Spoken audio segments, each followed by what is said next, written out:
Hello my student.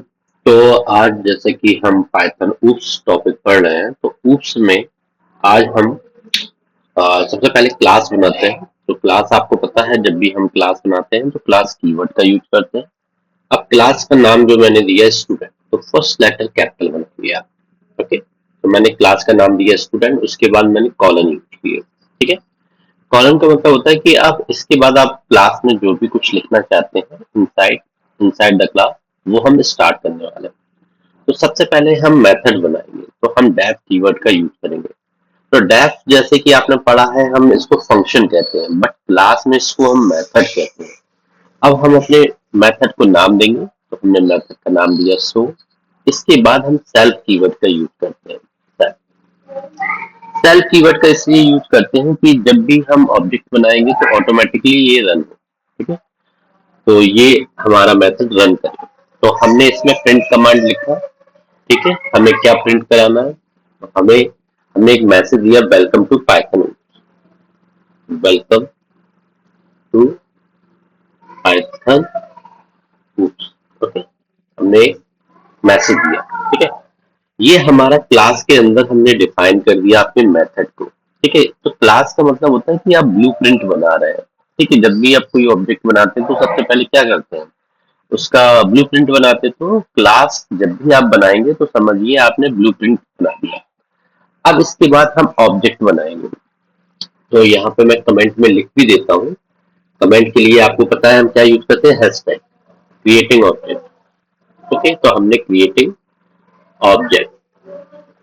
मैं एक एक लाइन आपको बताते हुए चल रहा हूँ, जिससे आपको पूरा कोड समझ में आए। अब हम ऑब्जेक्ट बनाएंगे, तो ऑब्जेक्ट किसी भी नाम से बना सकते हैं। मैंने यहाँ S1 नाम से बनाया। ठीक है, अब इस ऑब्जेक्ट को ऑब्जेक्ट के अंदर हम अपनी क्लास को डिलीवर करेंगे। तो हमने अपनी क्लास का नाम लिखा, जो कि हमें पता है हमारी क्लास का नाम क्या है, स्टूडेंट। स्टूडेंट और पैरेंथेसिस लगा देंगे। तो ये क्लास जो है हमारे S1 ऑब्जेक्ट में आ गया। ठीक है, तो क्लास में जितना भी कुछ आपने लिखा है मेथड, वो सारा हमारा किस ऑब्जेक्ट में आ गया, ये हमारे S1 ऑब्जेक्ट में आ गया। ओके, देखिए ऐसे जो भी आपके क्लास में यहाँ पे लिखा हुआ है, तो ये स्टूडेंट नाम की जो क्लास है, वो सारा चीज अब हमारे S1 ऑब्जेक्ट में ट्रांसफर हो चुका है। ठीक है, जब हमारे S1 में आ गया है, तो अब हम एक और ऑब्जेक्ट बना सकते हैं। अब आपकी मर्जी, चाहे इतने ऑब्जेक्ट बनाइए। तो फिर से हमने स्टूडेंट लिखा और पैरेंथेसिस। ठीक है, तो हमने यहाँ पे दो ऑब्जेक्ट बना दिए। ठीक है, अब हमें इन ऑब्जेक्ट को प्रिंट कराना है। ठीक है, तो कॉलिंग मेथड, अब हम मेथड को कॉल कराएंगे। तो हम कमेंट पास करते हैं, calling method. Okay, calling method. अब हमें हमें पता है कि हमारी क्लास किस में ट्रांसफर होगी, ऑब्जेक्ट में। तो ये हमारी क्लास है। ठीक है, डॉट। अब क्लास के अंदर हमें क्या, कौन सा मेथड रन करना है, हमें शो वाला मेथड रन करना है। तो हमने शो मेथड को कॉल किया S1 ऑब्जेक्ट में। अब हमें दूसरे ऑब्जेक्ट के लिए भी हमें अपने शो मेथड को रन करना है। ठीक है, देखिए, तो ऐसे आप कई सारे ऑब्जेक्ट बना सकते हैं, कितनी भी बार कॉल कर सकते हैं। तो हमें बार बार जो है ये क्लास लिखने की जरूरत नहीं होगी। जो आपने क्लास एक बार ब्लूप्रिंट बनाया है, ये हमें बार बार लिखने की जरूरत नहीं होगी। बस आप ऑब्जेक्ट बनाते जाइए और रन करते जाइए। तो देखिए, मैं अपने कोड को रन करता हूँ।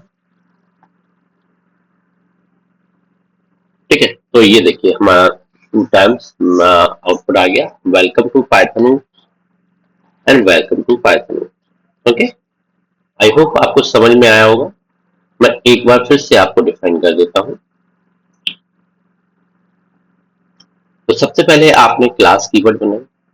ओके, क्लास कीवर्ड बनाए, क्लास का नाम स्टूडेंट रखा। ठीक है, फिर उसके अंदर हमने मेथड बनाया। ठीक है, मेथड का नाम शो रखा, सेट।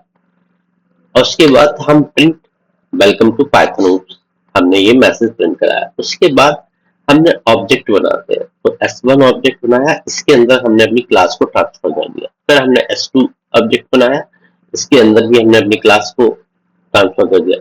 इसके बाद अब हम मेथड को कॉल करेंगे। तो हमने लिखा जो S1 ऑब्जेक्ट है, उसमें हमें क्लास के अंदर शो मेथड को रन करना है। हमने शो मेथड को रन कर दिया। तो guys please like subscribe share जरूर कीजिए और कमेंट जरूर कीजिए, क्योंकि इससे मोटिवेशन और मिलता है और जिससे मैं आपके लिए और भी अच्छी वीडियो ला सकूं। ठीक है, थैंक्स फॉर वॉचिंग।